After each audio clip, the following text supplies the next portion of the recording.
Part का नाम क्या है? हाइड्रोजन। ठीक ना, हाइड्रोजन। ठीक है, इसको पूरा अध्ययन करना हम लोग को। ठीक है, हाइड्रोजन के संकेत का क्या होता है? H2। ठीक है, और ये पीरियोडिक टेबल के सबसे पहला तत्व है। ठीक है, तो ये तो सामान्य जानकारी हो, लेकिन हम लोग के सिलेबस में पूरा पार्ट ही है, तो पूरा ना जानेंगे जी, है ना। तो देखो, सबसे पहले हाइड्रोजन के आविष्कार के बारे में जानते हैं। तो हाइड्रोजन का आविष्कार किसने किया था? हेनरी कैवेंडिश ने किया था। किसने किया था? Henry Cavendish. कब किया था? 1766। ठीक ना, खोज तो कर दी हेनरी कैवेंडिश, लेकिन इसका नामकरण नहीं किए थे। ठीक ना, नामकरण किसने किया था? लवहांजा। एक बात का ध्यान रखो कि लवहांजा जो है ना, नाम रखने में सबसे आगे है। ऑक्सीजन के खोज भी करेंगे प्रेस्टले और सीले, लेकिन नाम रखेंगे लवहांजे।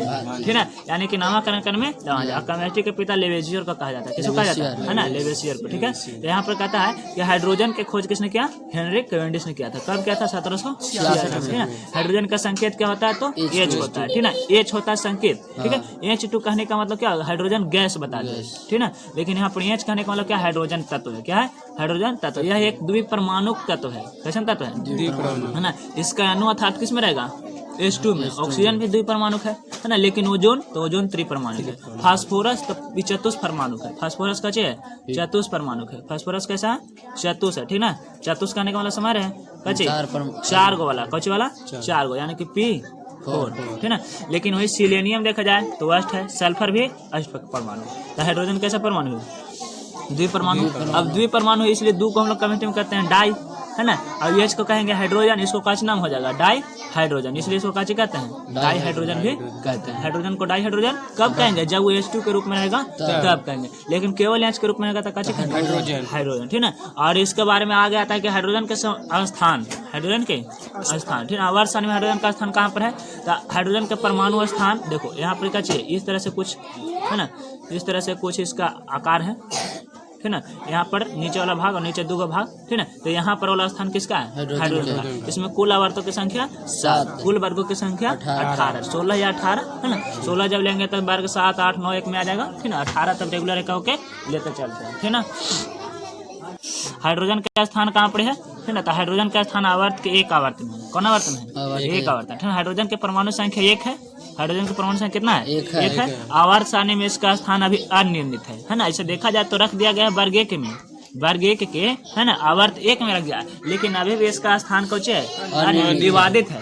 आवर्त सारणी के पाठ में हम लोग पढ़े थे कि हाइड्रोजन और हीलियम का स्थान विवादित है। आधुनिक आवर्त सारणी में विवादित है और मिलो आवर्त सारणी में तो विवादित था ही। ठीक ना, यानी कि अभी भी इसका कचे, यानी कि अगर कोई वैज्ञानिक सहमत हो तो उसमें एक नया आवर्त सारणी कचे हो सकता है, बन सकता है, जेकरा में हाइड्रोजन और हीलियम का स्थान निर्णित किया जा सकता है। ठीक ना, लेकिन ऐसा सबको क्या मानना है कि दोनों का स्थान हमेशा कचे रहेगा, अनिर्णित रहेगा, क्योंकि हाइड्रोजन का गुण जो है कुछ हाइड्रोजन की तरह मिल जाता है और हीलियम का गुण जो है कुछ वर्ग 2 के जैसा मिल जाता है। तो वर्ग 2 में रखेंगे तो निष्क्रिय दिखाता है, इसलिए वर्ग 18 में भी रखना चाहिए। और हाइड्रोजन हाइड्रोजन में रखेंगे तो फिर क्षारीय धातु भी गुण दिखाता है, इसलिए क्षारीय धातु के साथ भी रखना चाहिए। इसलिए कह दिया जाता है कि दोनों का स्थान कचे है निर्णित, और दोनों को थोड़ा सा आवर्त 1 में और वर्ग 1 के, है ना, और यहाँ पर आवर्त 7 अंतिम वाला माने कि आवर्त 1 में और वर्ग 18 के लास्ट में थोड़ा सा उठा कर ऊपर रखा जाता है, और बाद थोड़ा सा नीचे की, ये सब का चाहिए थोड़ा सा अलग गुण दर्शाते हैं। ठीक ना, तो आगे कहता है कचे कि यह वर्ग 1 के, कौन वर्ग के? तो वर्ग 1 के क्षार धातु यानी कि लिथियम,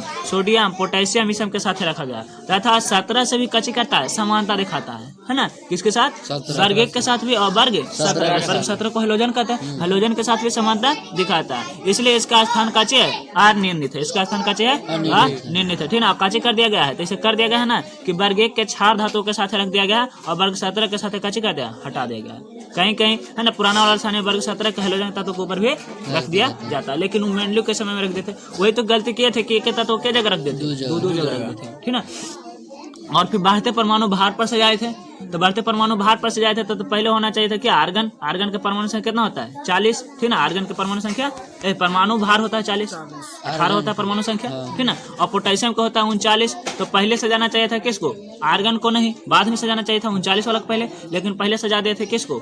आर्गन को सजाए थे, और फिर पोटेशियम रखे, फिर कैल्शियम 20-40 रखे थे, यानी कि 40, 39, 40 द्रव्यमान कर दिए थे, जबकि बढ़ते द्रव्यमान में सजा रहे हैं तो 39, 40, 40 रखना चाहिए था, है ना, तो उनका दोष हो गया था। ठीक है, और इसी प्रकार से हाइड्रोजन हाइड्रोजन का स्थान अभी भी कच्चे है, निर्णीत नहीं है, ठीक है। इसे आवर्त सारणी के कच्चे एक तरह से दोष माना जाता है, ठीक है। अगला पॉइंट आता है हम लोग के कि क्षार धातु से समानता क्या क्या रखता है। क्षार धातु किसे कहते हैं? तो वर्ग एक के तत्व को क्षार धातु कहते हैं, जिसमें कौन कौन आता है? तो हाइड्रोजन को छोड़ करके है ना, lithium, sodium, potassium, rubidium, caesium, ठीक है। इसका ट्रिक होता है हलीना करबगस हरियाल, ठीक है। यहाँ पर सबका इलेक्ट्रॉनिक विन्यास दिया गया है ना। हाइड्रोजन का इलेक्ट्रॉनिक विन्यास कितना होता है? तो 1s1, और लिथियम का 1s2 और 1s1, क्योंकि परमाणु संख्या किसका होता है? 3 होता है इसका, तो 3 निकालेंगे तो 1s2 2s1, ठीक है। उसी प्रकार से सोडियम के, तो सोडियम का इलेक्ट्रॉनिक विन्यास कितना होता है? 1s2 2s2 2p6 3s1, ठीक है।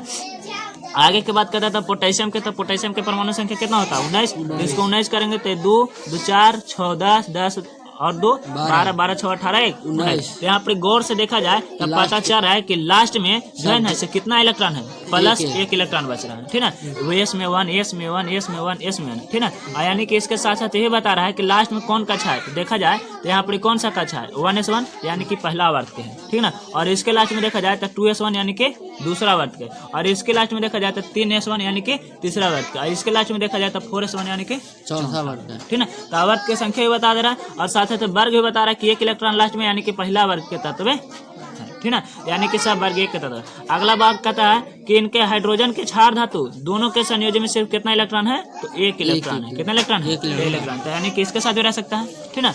अच्छा, अगला बात आता है इसका संयोजकता कितना होता है। तो क्षार धातु में संयोजकता कितना होती है? 1 होती है। बाह्य सेल में कितना इलेक्ट्रॉन? इसलिए इसका संयोजकता कितना हो जाएगा? +1। कितना हो जाएगा? +1। नेक्स्ट पॉइंट में कहता है इसको ऑक्सीकरण अवस्था, ऑक्सीकरण अवस्था, है ना। क्षार धातु समान हाइड्रोजन के समानता +1 ऑक्सीकरण अवस्था दर्शाता है। संयोजकता के भी कच्ची संयोजकता यहाँ पर ऑक्सीकरण अवस्था भी कितना है? तो +1 है ना। कौन लेता तो वर्ग 1 वाला। फिर कहता है कि विद्युत धनात्मक गुण, कौन धुन? विद्युत, है ना। क्षारीय अपना संयोजी इलेक्ट्रॉन त्याग करके धनायन परिवर्तित होता है। ये सब तत्व जैसे काची करता है? इलेक्ट्रॉन त्याग देता है। इलेक्ट्रॉन को क्या कर देता है? त्याग देता है ना। और कुछ बन जाता है? धातु बन जाता है। क्या बन जाता है? धातु, है ना। जो अपने इलेक्ट्रॉन को त्याग कर दे उसे काची कहते हैं? धातु कहता है। जो ग्रहण कर ले उसे काची कहते हैं? अधातु कहते हैं। उसी प्रकार से हाइड्रोजन भी अपना इलेक्ट्रॉन त्याग देता है और कहता है कि हमें धातु बन जाएंगे, है ना। लेकिन अंततः जब इसका निष्कर्ष में लेके हाइड्रोजन क्या है तो एक प्रकार के अधातु इसको बोलेंगे। ऑप्शन में अधातु ही सही रहेगा, ठीक है। हाइड्रोजन धातु में यहाँ पर धातु जैसे बनने की प्रवृत्ति रखता है, लेकिन धातु है नहीं। धातु अधिकांशतः काचे होते हैं? ठोस होते हैं, है ना। अपवाद में है कुछ कुछ, ठीक ना। धातु रह करके जैसे कि पारा धातु है लेकिन फिर भी कुछ है द्रव्य, ठीक है। उसी प्रकार से हाइड्रोजन के अधातु आएगा। आए कहता है कि हाइड्रोजन के संयोग, हाइड्रोजन के संयोग, हाइड्रोजन यानी कॉम्बिनेशन ऑफ हाइड्रोजन। कहता है कि हाइड्रोजन के संयोग में जिस प्रकार क्षार धातु हाइड्रोजन तत्वों से यानी कि फ्लोरीन, क्लोरीन, ब्रोमीन, आयोडीन से संयोग करके हाइलाइट बनाते हैं, ठीक उसी प्रकार से हाइड्रोजन भी हाइड्रोजन से क्रिया करके कुछ बनाता है? हाइलाइट बनाता है। क्या बनाता है? हाइलाइट बनाता है ना। जैसे कि उदाहरण देखा जाए तो यहाँ पर सोडियम है पहला, ठीक है। सोडियम जो कि कुछ है वर्ग 1 के तत्व है, ठीक है। और फ्लोरीन जो है सो कुछ है वर्ग 17 के तत्व, अर्थात फ्लोरीन जो है हेलोजन है कच्चे है क्षारीय मृदा तत्व है। ये दोनों को अभिक्रिया करके क्या बनाता है? तो सोडियम फ्लोराइड यानी कि हाइलाइट बनाता है, ठीक। यानी कि H2AF2 तो कच्चे बनाता है हाइड्रोजन फ्लोराइड। देखो अब यहाँ पर था वर्ग 1 के तत्व सोडियम और यहाँ पर है कच्चे हाइड्रोजन। तो जैसे वर्ग 1 के तत्व भी हाइलाइट बनाता है, ठीक उसी प्रकार से हाइड्रोजन भी हाइलाइट बना दिया, हाइड्रोजन फ्लोराइड, है ना। यहाँ पर सोडियम क्लोराइड तो यहाँ पर हाइड्रोजन क्लोराइड, यानी कि वर्ग 17 से काफी समानता रख रहा है। अब यहाँ पर विचार आने लगा लोगों का कि इसको तो वर्ग 17 जैसा गुण में रहा, यानी कि इसको वर्ग 17 के साथ भी रखा जा सकता है। इसीलिए कहा जाता है कि हाइड्रोजन के स्थान को चाहिए। बात को समझ रहे हो, है ना। अगला भाग में कहता है अवकारक गुण। कौन गुण? अवकारक, है ना। ऑक्सीडेशन माने कि ऑक्सीकरण, है ना। और रिडक्शन माने कि अवकरण, ठीक है। तो यहाँ पर अवकारक गुण कहता है कि क्षार धातु के समान हाइड्रोजन भी अवकारक होता है। क्षार धातु जिस तरह से अवकारक गुण दर्शाते हैं उसी प्रकार से हाइड्रोजन भी क्या करता है? अवकारक गुण दर्शाता है, ठीक है। यानी देखो ऑक्सीजन का संयोग होना क्या कहलाता है? ऑक्सीकरण।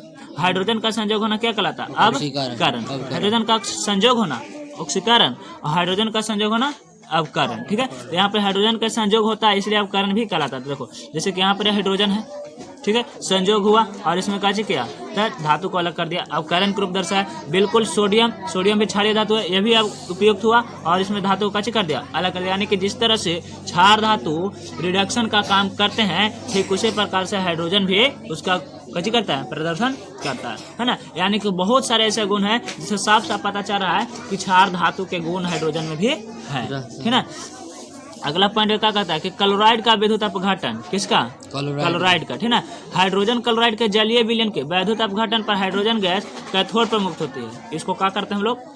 बना देते हैं विद्युत अपघटन के लिए बर्तन। हाइड्रोजन क्लोराइड HCl, ठीक है, जलीय विलयन यानी कि पानी के रूप में क्या है, यहाँ पर विलयन के रूप में H2O है, ठीक है। तो कैथोड पर कौन सा गैस मुक्त होता है? हाइड्रोजन। कैथोड पर कौन है ना? कैथोड पर हाइड्रोजन। एनोड पर क्या हो जाए? हाइड्रोक्लोरिक अम्ल है। और कैथोड पर जो है से क्या हो जाएगा? मुक्त हाइड्रोजन गैस मुक्त हो जाएगा, ठीक है ना। और इस प्रकार से द्रवित सोडियम क्लोराइड को भी अलग किया जाता है, NaCl को भी क्या किया जाता है? अलग। जैसे कि यहाँ पर देखा जाए तो HCl है, हाइड्रोजन होगा कौन पर? कैथोड पर, और ऑक्सीजन होगा कौन पर? एनोड पर। और सोडियम क्लोराइड में सोडियम हो जाएगा कौन पर? एक अलग भाग पर यानी कैथोड पर, और क्लोरीन हो जाएगा पर? एनोड पर, ठीक है। इस प्रकार से विद्युत अपघटन में हाइड्रोजन का उपयोग किया जाता है। यहाँ पर दर्शा रहा है कि देखिए क्षार धातु है और बिल्कुल इसी प्रकार से हाइड्रोजन धातु है, दोनों को इसके समानता गुण आ रहा है, क्योंकि हाइड्रोजन और क्षारीय धातु में समानता हम लोग देख रहे हैं, ठीक है। अगला पार्ट कहता है कि हाइड्रोजन तत्वों से और समानता क्या क्या है, ठीक है। अगला टॉपिक में कहता है कि हाइड्रोजन से और क्या समानता है? ऋणायन का निर्माण, जैसे कि है ना फ्लोरीन जो है क्या करता है? हाइड्रोजन के तत्व में बाह्यता में 7 इलेक्ट्रॉन होते हैं। कितना इलेक्ट्रॉन होते हैं? 7, ठीक है। और जबकि हाइड्रोजन के बाला में कितना होता है? 1 होता है। कितना होता है? 1। अतः 1 इलेक्ट्रॉन ग्रहण करने से अपने बाह्यतम कक्षा 8 में पूर्णतः शांत हो जाता है। यानी कि कहने का मतलब यहाँ पर मेन पॉइंट है कि अगर हाइड्रोजन के साथ 1 इलेक्ट्रॉन मिल गया तो अपना अष्टक काची कर लेगा? पूरा कर लेगा, यानी अपने आप को शांत प्रवृत्ति के यानी निष्क्रिय है ना अक्रिय बन जाएगा। ठीक बिल्कुल उसी प्रकार से हाइड्रोजन भी करता है। हाइड्रोजन तनिक खचड़ा नहीं है, कहता है कि हाइड्रोजन के हम छोड़वे नहीं करते। देखो हाइड्रोजन में देखा जाए तो फ्लोरीन जो है अंतिम में कितना इलेक्ट्रॉन है? 7। 1 इलेक्ट्रॉन लेगा और कच्चे अपना कक्षा पूरा कर लेगा, ठीक है। क्लोरीन का अंतिम इलेक्ट्रॉन कितना है? 7। ये भी 1 इलेक्ट्रॉन लेगा और अपना कक्षा कच्ची कर लेगा, पूरा कर लेगा। तो हाइड्रोजन भी कहता है कैसा बात है? तो ठीक है भाई, देखो हमको भी कच्चे होता है, अंतिम में 1 इलेक्ट्रॉन रहता है, ठीक। हम एस ब्लॉक करता है, एक और ले लेंगे तो एस ब्लॉक पूरा भर जाएगा, हम हो जाएंगे शांत, जैसे कि हीलियम है ना। यानी कि हाइड्रोजन के है ना छोड़वे नहीं कर रहा है, हाइड्रोजन के पीछे हाइड्रोजन के जैसा भी गुण रख रहा है। इसी प्रकार से हाइड्रोजन भी 1 इलेक्ट्रॉन प्राप्त करके अपनी संरचना हीलियम जैसी समान कर लेती है और अक्रिय बन जाता है। यानी कि हाइड्रोजन भी को कहेंगे हाइड्रोजन के निष्क्रिय बनने के लिए 1 इलेक्ट्रॉन चाहिए, तो हाइड्रोजन के लिए भी कितना इलेक्ट्रॉन चाहिए? काफी समानता है हाइड्रोजन के साथ। इसीलिए तो दिमाग खराब कर रहे हैं वैज्ञानिक कि हाइड्रोजन के साथ रखे या तो फिर इसको क्षारीय धातु के साथ रखे, है ना। इस तरह से मैंने कि हाइड्रोजन से काफी कच्चा रखता है, समानता रखता है। अगला टॉपिक में बताता है कि आयनन विभव से भी देखा जाए तो वही बात है। हाइड्रोजन का आयतन विभव किसी भी क्षार धातु का आयनन विभव से काफी अधिक होता है। मैंने क्षार धातु का जितना होना चाहिए है ना उससे कच्चा होता है अधिक होता है, जो कि कच्चा होता है साधारणतः क्षार धातु को उतना नहीं होता। हाइड्रोजन के कच्चा होता है आयनन विभव ज्यादा होता है। द्विपरमाणु का अणु द्विपरमाणु के बराबर आता है। देखो फ्लोरीन में रहता है F2, chlorine Cl2, bromine Br2, iodine I2, माने कि हाइड्रोजन सभी कैसा बना रहे हैं? द्विपरमाणु बना रहे। बिल्कुल उसी प्रकार से हाइड्रोजन भी कहता है कि ठीक है हम बना लेंगे H2, है ना। यानी कि द्विपरमाणु बनाने में ही आ गया। हाइड्रोजन की तरह हाइड्रोजन भी कैसे बनाता है? द्विपरमाणु बनाता ही बनाता है। जैसे फ्लोरीन, क्लोरीन, ब्रोमीन, आयोडीन, है ना, ये सभी कैसे बनाता है? और अध्रुवीय बनाता है। तो ये भी हाइड्रोजन द्विपरमाणु बनाता है और अध्रुवीय बनाता है, ठीक ना। ध्रुवीय और अध्रुवीय कहने का मतलब होता है कि देखो जो हाइड्रोजन बंधन बनाएगा वो हो जाएगा ध्रुवीय, जो हाइड्रोजन बंधन नहीं बनाएगा हो जाएगा अध्रुवीय। तो बंधन वाला पाठ में हम लोग पढ़े थे, ठीक ना। आगे कहता है कि सहसंयोजक यौगिक का निर्माण, कौन यौगिक? सहसंयोजक, है ना, कोवैलेंट कंपाउंड। जिस प्रकार से हाइड्रोजन सहसंयोजक यौगिक का निर्माण करता है उसी प्रकार से कैसे करता है हाइड्रोजन भी सहसंयोजक यौगिक का निर्माण कर रहा है। माने कि कानून से पीछा छोड़ ही नहीं रहा है, हाइड्रोजन से काफी समानता है। हम पॉइंट बना के कहेगा क्वेश्चन क्या कहेगा कि हाइड्रोजन और हाइड्रोजन में किस किस प्रकार से समानता है, दीर्घ उत्तर में दे देगा, तब तो लिखना पड़ेगा, है ना। तो इसी प्रकार से इसको कैसे करेंगे लिखेंगे। हाइड्रोजन में कौन कौन आता है? CCl4, SiCl4, है ना, AgCl4, यहाँ पे ACl4, है ना। और फिर हाइड्रोजन में methane, silicon hydride, germanium hydride, है ना, और रासायनिक हाइड्रेट, इस तरह से बनाता है यौगिक, ठीक है। आगे कहता है कि विद्युत ऋणात्मक गुण, कौन सा गुण? विद्युत ऋणात्मक गुण, ठीक है। विद्युत ऋणात्मकता गुण क्या कहता है? हाइड्रोजन के सभी हाइड्रोजन, कौन सा हाइड्रोजन? सभी हाइड्रोजन तत्वों के विद्युत ऋणात्मक उच्च होती है। सभी हाइड्रोजन की विद्युत ऋणात्मकता कैसे होती है? उच्च होती है। अतः यह प्रबल विद्युत ऋणात्मक होता है। जब ऋणात्मकता का मान उच्च होता है तो कैसे होगा? प्रबल, है ना। उसी प्रकार से हाइड्रोजन भी क्षार धातु और क्षारीय मृदा धातु के साथ संयोग करके ऋणायन का मान कैसे करता है? उच्च बनाता है ना। अर्थात ये हाइड्रोजन के जैसा बहुत सारे समानताएं रखता है, ठीक ना।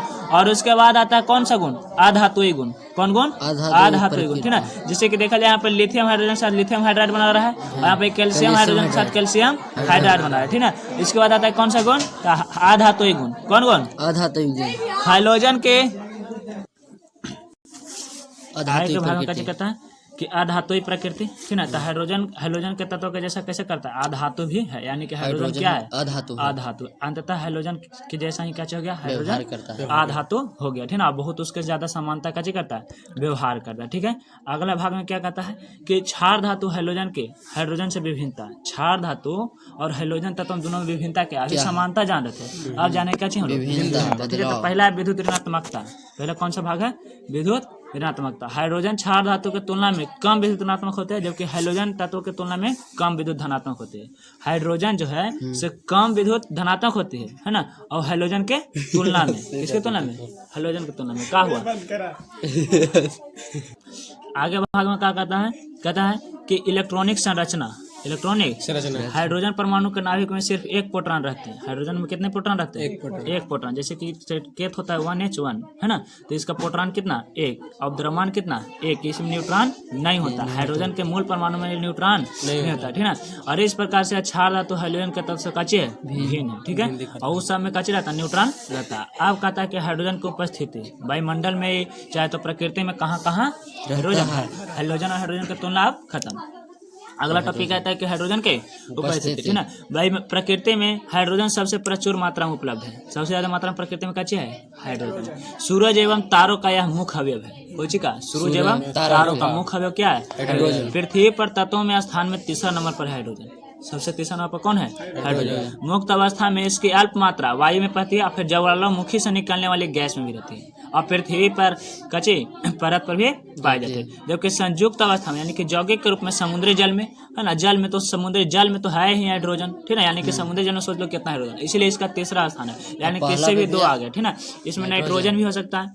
पृथ्वी पर सबसे ज्यादा मात्रा में कच्चे नाइट्रोजन, ठीक है। अच्छा, उसके बाद कहता है कि और ऑक्सीजन भी तीसरा पर हाइड्रोजन, ठीक ना। आया कहता है क्या कि संयुक्त अवस्था में समुद्री जल के रूप में विशाल मात्रा में उपस्थित है, और कार्बन के साथ अभिक्रिया करके कोल में, है ना, कोयला में, पेट्रोलियम में, प्राकृतिक गैस में, ये समय क्या है, हाइड्रोजन। जैसे कि देखो कोयला में तो कच्चे कार्बन के साथ इसको मीथेन वाला बनाता है, इसमें भी है ना। प्राकृतिक गैस में भी है, मीथेन में, इथेन में, ब्यूटेन में, आइसोब्यूटेन में, ठीक ना। पेट्रोलियम में भी, ठीक ना। और इसके बाद क्या कहता है कि हाइड्रोजन के निर्माण, किसका निर्माण, हाइड्रोजन का निर्माण, ठीक है। हाइड्रोजन के निर्माण में क्या कहता है कि हाइड्रोजन से जल बनता है, क्या बनता है ना, जल से हाइड्रोजन गैस का बनना, ठीक ना। यहाँ पे हाइड्रोजन का निर्माण कैसे करेंगे, देखो हाइड्रोजन से तो जल बनता है और ऑक्सीजन से, ठीक ना। तो जल बन जाएगा H2O, तो H2O से हाइड्रोजन भी तो बन सकता है। तो यहाँ पर विपरीत करके हम लोग का हाइड्रोजन बनाना है, यानी कि हाइड्रोजन कैसे बनाएंगे, तो जल को तोड़ देंगे। जल को क्या करेंगे, तोड़ देंगे। जल से हाइड्रोजन गैस बनाने की प्रमुख विधियां, पहला कि ठंडे जल के साथ क्रियाशील धातु सोडियम, पोटेशियम, कैल्शियम को ठंडे जल के साथ क्रिया कराते हैं तो हाइड्रोजन गैस निकलती है। कैसे समीकरण से समझेंगे, ठीक ना। कह रहा है क्या कि सोडियम है, कच्चे है, सोडियम है, ठीक ना। सोडियम है और कच्चे है, जल है, ठंडा जल है। कौन जल है, ठंडा जल। तो इसमें सोडियम हाइड्रोक्साइड बनेगा और कच्चे बनेगा हाइड्रोजन गैस, ठीक है। तो हाइड्रोजन गैस इसमें ही बनता है। और इसके साथ साथ कैल्शियम है और जल है, इसके साथ बनेगा कैल्शियम हाइड्रोक्साइड, और क्या बनेगा, तो जल, हाइड्रोजन निकलेगा, ठीक है। यानी कि धातु के साथ अभिक्रिया करके जल क्या बनाता है, हाइड्रोजन गैस बनाता है, ठीक ना। धातु जब जल के साथ अभिक्रिया करेगा तो कौन सा गैस निकलता है, हाइड्रोजन गैस। अब बताओ कि कल्ली चूना, दो कैल्शियम हाइड्रोक्साइड है ना, काची बोले थे हम क्वेश्चन कि कल्ली चूना पर काची डालेंगे, जल डालेंगे, ठीक ना। तो इसको बन जाएगा भाखरा चूना, COH2, क्या बन जाएगा, CaOH2, ठीक ना। इस तरह से बनता है भाखरा चूना बन जाता है, ठीक है। अगला अगला भाग में क्या कहता है कि उबलते जल से अभिक्रिया, कौन से जल से, उबलते जल यानी कि गर्म जल, ठीक ना। गर्म जल से जब क्रियाशील धातु मैग्नीशियम, जिंक, एल्युमिनियम अभिक्रिया करता है तो हाइड्रोजन देता है ना। जैसे कि समीकरण से पता चल रहा है कि जिंक और मैग्नीशियम का अभिक्रिया है, ठीक है। तो जिंक करेगा उबलते जल से अभिक्रिया तो जिंक ऑक्साइड बनाएगा और हाइड्रोजन गैस देगा। कौन गैस देगा, हाइड्रोजन गैस। मैग्नीशियम जल के साथ अभिक्रिया करेगा तो मैग्नीशियम ऑक्साइड देगा, और कौन सा गैस देगा, हाइड्रोजन। हाइड्रोजन गैस प्राप्त करने के भी 4 प्रक्रिया डाले, है ना। सोडियम से अभिक्रिया करा के, पोटेशियम से, जिंक से, मैग्नीशियम से, ठीक ना। ये जल के साथ था। अब आता है भाप के साथ। देखो सूत्र में हम लोग जल के भी लिखेंगे H2O, ठंडा जल के भी लिखेंगे H2O, गर्म जल के भी लिखेंगे H2O, और भाप को भी लिखेंगे H2O। लेकिन अवस्था अलग अलग हो सकती है, भौतिक अवस्था क्या हो सकती है, अलग अलग, ठीक है। सबसे कम क्रियाशील धातु जैसे कि लोहा, टीना, ठीक ना, उच्च ताप पर भाप से अपघटित होकर हाइड्रोजन गैस उत्पन्न करती है। कौन कौन धातु? तो लोहा और टीना। जब भाप से क्रिया करती है तो कौन सा गैस देते हैं? ऑक्सीजन गैस देते हैं। कौन सा gas? Oxygen gas. Sorry hydrogen gas. Hydrogen पढ़ रहे हैं, ऑक्सीजन गैस नहीं। कौन सा गैस? हाइड्रोजन गैस, ठीक ना। कौन सा गैस? हाइड्रोजन गैस निकालेगी। कौन सा गैस निकालेगी? हाइड्रोजन गैस, ठीक ना। अगला भाग में क्या कहता है कि जल के विद्युत अपघटन से, किसका अपघटन से? जल का विद्युत अपघटन, ठीक ना। जल के विद्युत अपघटन माने कि इसको इलेक्ट्रिसिटी द्वारा इसको कैसे करेंगे? तोड़ेंगे हम लोग, ठीक ना। तो जल का अपघटन आयनन अत्यंत बहुत कम होता है, इसका आयनन अत्यंत कैसे होता है? बहुत कम होता है, ठीक ना। और अल्प मात्रा में उपस्थित जल का विद्युत अपघटन कराने पर कैथोड पर शुद्ध हाइड्रोजन प्राप्त होता है। थोड़ी सी मात्रा लेंगे जल की, कितना मात्रा लेंगे? थोड़ा सा, ठीक है। और इसको जब विद्युत अपघटन करेंगे, विद्युत अपघटन कराने का मतलब है कि देखो पानी में कैसे करेंगे? 2 इलेक्ट्रोड डाल देंगे, एगो एनोड एगो कैथोड, ठीक है। और पानी को बहुत दोनों देने से करंट देंगे, तो इसको में से हाइड्रोजन अलग एक कैथोड पर जाएगा, एगो ऑक्सीजन अलग अलग हो जाएगा, ठीक है। जैसे कि समीकरण से हम लोग इसको समझ सकते हैं, ठीक है। कि ये रहा क्या चाहिए हमको? समीकरण, ठीक है। इसमें है जल, ठीक है। जल है, हाइड्रोजन अलग वाला हो जाएगा, गैस ऑक्सीजन जैसे कैसे जाएगा? तो हाइड्रोजन गैस कहाँ पर जाएगा? तो कैथोड पर होगा। हाइड्रोजन गैस किस पर होगा? कैथोड पर। ऑक्सीजन कौन वाला पर हो जाएगा? तो एक बच जाएगा एनोड पर, ठीक है। उसके बाद हम लोग हाइड्रोजन क्षार से भी प्राप्त कर सकते हैं। कैसे प्राप्त कर सकते हैं? क्षार से, ठीक है। क्षार से जैसे कि देखो सोडियम हाइड्रोक्साइड है, इसको जब धातु से क्रिया कराएंगे, है ना, तो कैसे देगा? हाइड्रोजन गैस देगा। कौन सा गैस देगा? हाइड्रोजन गैस देगा, ठीक ना। अम्ल से भी प्राप्त कर सकते हैं, ठीक ना। धातु की क्रियाशीलता में हाइड्रोजन के सबसे ऊपरी श्रेणी है। हाइड्रोजन सबसे कौन सा श्रेणी है? हालांकि सबसे ऊपर तक श्रेणी में पोटेशियम भी आता है, ठीक ना। तो हाइड्रोजन भी यहाँ पर कचे सबसे आधातु में ऊपर है। अब क्रिया करके हाइड्रोजन गैस उत्पन्न करता है। तो देखो यहाँ पर अम्ल है जिंक क्लोराइड, जिंक क्लोराइड नहीं HCl, हाइड्रोक्लोरिक अम्ल। इसका पीएच मान 1 होता है, 1.0 यानी कि, ठीक है। तो इसको कैसे करता है कि जिंक क्लोराइड हो जाता है और कैसे बनता है? हाइड्रोजन गैस देता है ना। जब जिंक होता है हाइड्रोक्लोरिक शाम करता है तो जिंक क्लोराइड देता है और क्या देता है? हाइड्रोजन गैस, ठीक है। और अब ये तो हो गया यौगिक से। अब मेन आता है लैब मेथड से हाइड्रोजन कैसे प्राप्त करें, ठीक है। ये क्वेश्चन डायरेक्ट पूछता है कि लैब मेथड से हाइड्रोजन कैसे प्राप्त करें, इसको बताएं, ठीक है। तो इसको ध्यान से देखना। कहता है कि प्रयोगशाला में हाइड्रोजन तैयार करने की विधि। तो सबसे पहले क्या लेते हैं? दानेदार जस्ता लेते हैं। दानेदार जस्ता कहने का मतलब क्या समझ रहे हो, है ना। इस तरह से कैसे करते हैं? दानेदार जस्ता लेते हैं ऐसा, ठीक है। दानेदार जस्ता लेंगे ऐसे, ठीक है। दानेदार मतलब समझ लो, लोहा कटने के बाद उसमें से छोटा छोटा दाना निकलता है, चून, उस प्रकार से कैसे करेंगे? दानेदार लेंगे। और उसके साथ कैसे करेंगे? सल्फ्यूरिक अम्ल, तनु सल्फ्यूरिक अम्ल कहने का मतलब पतला सल्फ्यूरिक अम्ल, ठीक ना। और अब क्रिया कराएंगे तो कौन सी गैस निकलेगा? Hydrogen gas. तो इसको हमें चित्र पाना बहुत जरूरी होता है ना। जैसे कि देखा जाए तो यहाँ पे उल्फ बोतल है, ठीक है। और फिर ये सब कांच की नलियाँ हैं, ठीक ना। यहाँ पर थेस लिखे, फिर इसको से हम लोग कैसे करेंगे?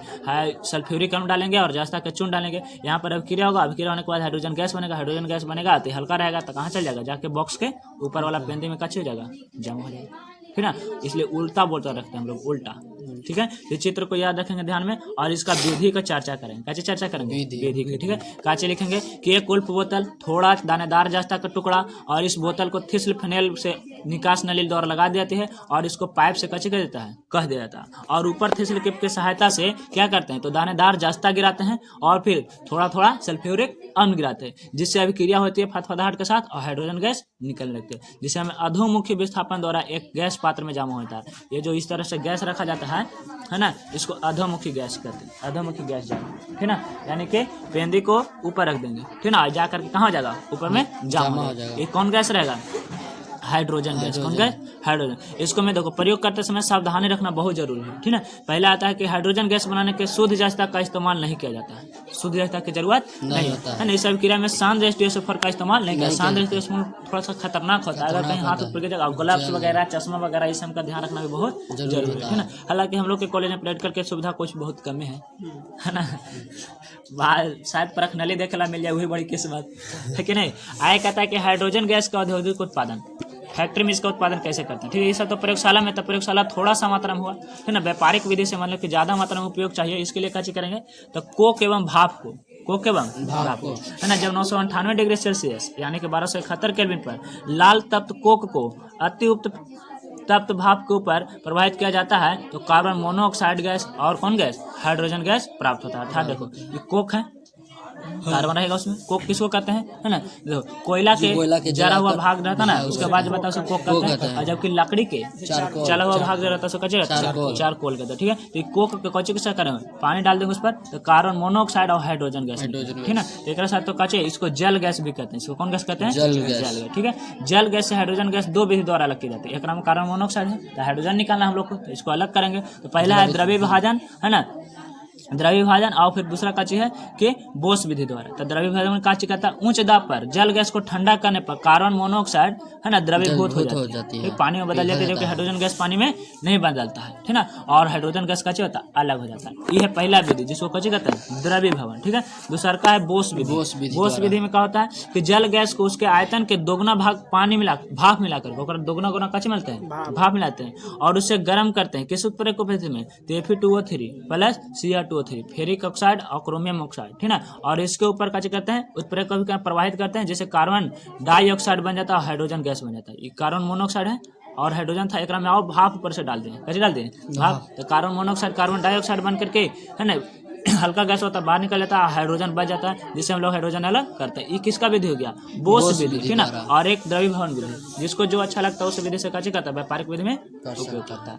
और इसके बाद आता है कि प्राकृतिक गैस से भी हम लोग हाइड्रोजन निकालते हैं। कौन गैस है प्राकृतिक गैस, है ना। प्राकृतिक गैस का मुख्य अवयव मीथेन है। प्राकृतिक गैस का मुख्य क्या है मीथेन, जिसका सूत्र क्या होता है CH4 होता है। तो इसमें हाइड्रोजन है, तो इससे हम लोग हाइड्रोजन क्या कर सकते हैं प्राप्त कर सकते हैं, ठीक है। तो इसमें क्या करते हैं हम लोग कि प्राकृतिक गैस को भाप के साथ मिश्रित करके मिश्रण लगभग 1273 केल्विन पर निकेल उत्प्रेरक उपस्थिति में गर्म करते हैं। क्या करते हैं निकेल उत्प्रेरक उपस्थिति में गर्म करते हैं, ठीक ना। और इसमें पृथक्करण कर करके और बोस विधि द्वारा अलग कर लिया जाता है, क्योंकि कार्बन मोनोऑक्साइड प्राप्त होगा तो क्या प्राप्त कर लेंगे बोस विधि द्वारा। बोस विधि में क्या करते हैं तो बोस विधि में उत्प्रेरक रखते हैं, है ना, भाप मिलाते हैं और इसके बाद हमको काची प्राप्त होता है हाइड्रोजन गैस प्राप्त होता है। जैसे कि मीथेन है, मीथेन को काची करेंगे अब क्रिया कराएंगे तो कार्बन अलग हो जाएगा, हाइड्रोजन ठीक है।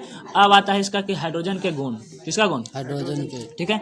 हाइड्रोजन का गुण क्या है भौतिक गुण। भौतिक गुण कहने का मतलब कि जो बाहर से देख करके पता करा जा सके, माने कोई ज्यादा उसको नोचने खरोचने अंदर जाने की जरूरत नहीं, भौतिक गुण कहते हैं, है ना। जैसे कि यह रंगहीन होता है, हाइड्रोजन कैसा है और गंधहीन भी और स्वादहीन भी, ठीक है। और ऑक्सीजन का भी इसी प्रकार से गुण है, रंगहीन गंधहीन स्वादहीन। सबसे पहले तो गैस से तो रंगहीन होगा, है ना। उसको बहुत ज्यादा मात्रा रखेंगे तब जाके कुछ उसका कलर दिखता है। यह ज्ञात सभी पदार्थों में हल्की होती है, जितना भी होता है गैस पता हुआ है सबसे हल्का कौन है हाइड्रोजन। यह जल में अल्प मिले है, माने बहुत कम मात्रा में मिले है, ठीक ना। कौन हाइड्रोजन, ठीक है। यह लगभग कितना 1000 मिलीलीटर में 2 ml घुलता है। 1000 मिलीलीटर में कितना ml 2 ml, है ना। और इसका द्रवनांक कितना होता है 14 केल्विन और क्वथनांक 20 केल्विन, है ना। और इसका घनत्व तो बहुत ही कम, कितना तो 0.08987 ग्राम प्रति केल्विन, ठीक ना। यानी कि इसका क्या होता है बहुत घनत्व कम होता है, ठीक ना। ये है कौन गुण भौतिक गुण, ठीक। उसके बाद आता है रासायनिक गुण। रासायनिक गुण क्या करता है तो लिटमस पत्र के प्रति उदासीन गैस है, यह आता है लिटमस पत्र के साथ कोई अभिक्रिया नहीं करती। अम्ल ये रहता तो दूसरा करता, ठीक ना। अम्लीय रहता तो क्या करता नीला को लाल करता, ठीक ना। काय के ट्रिक होता है नीला, है ना, और छालानी, ठीक है। देखो अम्ल जो है नीला को क्या करेगा लाल, और क्षार जो है लाल को क्या करेगा, ठीक है। तो आगे कहता है कि दहनशीलता, दहनशीलता कहने का मतलब कि जरने वाला। तो हाइड्रोजन कैसा गैस है दहनशील गैस है, जरता है ना। यह वायु में हल्के से नीले रंग के साथ जलता है, और नीले रंग जलने का मतलब कि उत्तम ईंधन, अच्छा ईंधन, है ना। इसलिए इसका उपयोग हम लोग करेंगे कुछ में हाइड्रोजन वाला गैस का उपयोग करेंगे ईंधन में। और साथ साथ जब हवाई जहाज जाता है माने कि उसको काचे बोलते हैं स्पेस क्राफ्ट, ठीक ना, जो अंतरिक्ष यान में जाता है उसको में काचे करेंगे ईंधन का उपयोग। रॉकेट में इसका उपयोग करेंगे हाइड्रोजन का, क्योंकि बहुत देरी तक जलेगा, कम मात्रा में रहेगा, है ना। अगला गुण है रासायनिक गुण में कि धातु के साथ अभिक्रिया करके धातु के साथ हाइड्रोजन संयोग करके धातु हाइड्राइड बनाता है। धातु के साथ अभिक्रिया करके क्या बनाता है धातु हाइड्राइड। जैसे सोडियम अभिक्रिया करता है सोडियम हाइड्राइड, और कैल्शियम अभिक्रिया करता है कैल्शियम हाइड्राइड, है ना। और इसके साथ साथ कि ऑक्सीजन के साथ हाइड्रोजन की उपस्थिति में, किसके साथ हाइड्रोजन की उपस्थिति में ऑक्सीजन अभिक्रिया करता है तो क्या बनाता है जल। ये तो सबसे इसका प्रमुख यौगिक है कि हाइड्रोजन ऑक्सीजन के साथ अभिक्रिया करके क्या बनाएगा जल, और साथ साथ उष्मा भी देगा, क्या देगा उष्मा भी देगा, ठीक है। और हाइड्रोजन के साथ हाइड्रोजन अभिक्रिया करता है तो क्या होता है तो हाइड्रोक्लोरिक अम्ल बनाता है, हाइड्रोजन ब्रोमाइड बनाता है, हाइड्रोजन आयोडाइड बनाता है, यानी कि हाइड्रोजन से भी अभिक्रिया करता है कौन हाइड्रोजन। और नाइट्रोजन के साथ अभिक्रिया करता है तो अमोनिया बनाता है, क्या बनाता है नाइट्रोजन के साथ अभिक्रिया करके हाइड्रोजन क्या बनाता है अमोनिया। तो क्वेश्चन इस प्रकार से रहेगा कि क्या होता है जब नाइट्रोजन हाइड्रोजन से अभिक्रिया करता है तो अमोनिया बनता है, क्या बनता है उत्प्रेरक रूप में कौन होता है लोहा के चूर्ण रहता है, क्या रहता है लोहा के चूर्ण, ठीक है। और इसके बाद आता है तेलों का हाइड्रोजनीकरण, कौन आता है तेलों का हाइड्रोजनीकरण, तेलों का हाइड्रोजनीकरण, ठीक है। देखो मूंगफली या नारियल तेल जैसे वनस्पति तेल को निकेल के चूर्ण को उपस्थिति में हाइड्रोजन गैस प्रवाहित किया जाता है।